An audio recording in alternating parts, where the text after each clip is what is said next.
Hi, this is Matt Demetrician of Telemus Capital with the Week in Review for the week ending April 5th, 2019.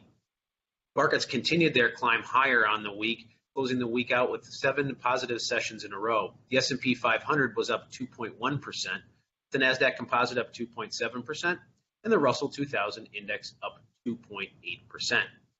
Sectors leading the market included materials, financials, and consumer discretionary, while traditional defensive sectors, utilities and consumer staples, were the notable laggards.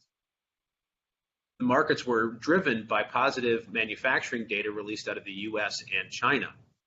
On the trade front, U.S.-China trade negotiations continued, with President Trump commenting that he expects to know within the next 4 weeks whether an agreement can be reached or not. On company-specific items, the Delta Airlines led transportation stocks higher after it offered upbeat earnings guidance.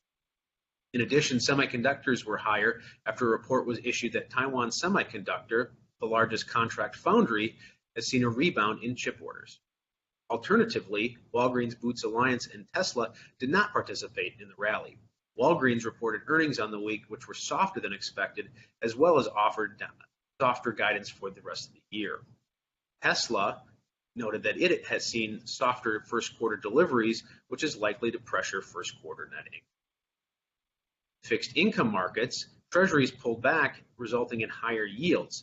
2-year treasury yield was up 7 basis points on the week, while the 10-year treasury closed the week at a yield of 2.5%, up 9 basis points. The dollar appreciated 0.1%. Crude oil rose 4.9%, as seen from the chart here. It's had a nice steady incline year to date and closed above $63 a barrel. Looking forward, the Fed will announce or offer its meeting minutes from its last FOMC meeting on Wednesday.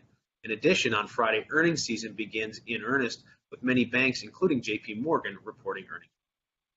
That concludes the Week in Review for the week ending April 5th. Thank you and enjoy your week.